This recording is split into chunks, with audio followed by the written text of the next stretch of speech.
also asking what is the dosing used for amitriptyline, gabapentin, and LDN. So I'll just address it now. So, all right, okay, yeah. So we use in a suppository, we're using about 5 milligrams of amitriptyline, and gabapentin is 50 milligrams, and low dose naltrexone is 5 milligrams. And did you say it was a pessary or is it a suppository that it's a very small suppository? Right. What I said about the pessary is that sometimes the pessary can actually cause nerve impingement if it's not sitting properly. Right. Sorry. Right. Okay. Yeah. So it just goes in we use MBK, which is a medium chain fatty acid. So it dissolves really nicely, and then we'll kind of disperse around the vaginal vault.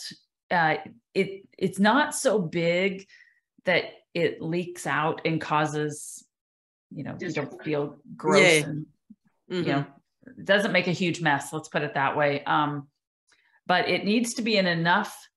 You can also put this in a muco-adherent base if you wanted to.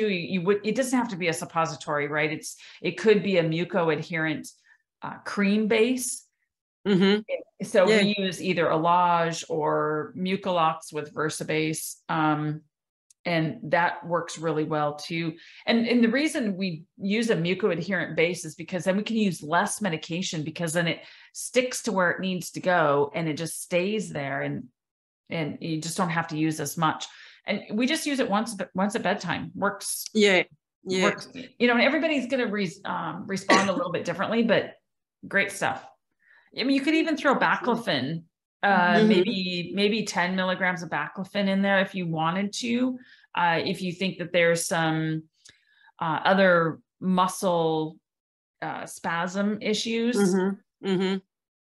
Yeah, I'm just thinking about MS patients. That would be a very good thing. In my experience with MS patients, LDN is very good at two things specifically, and one of them is the spasticity of the bladder during the night.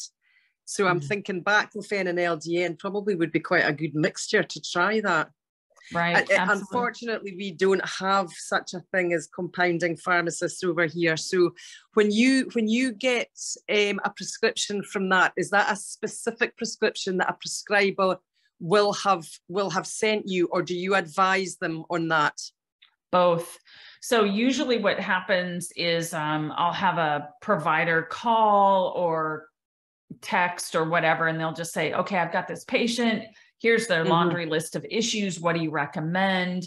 And then, this is a formula that we use a lot.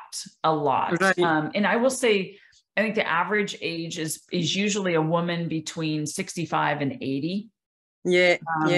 Unless she has autoimmune issues like fibromyalgia, MS.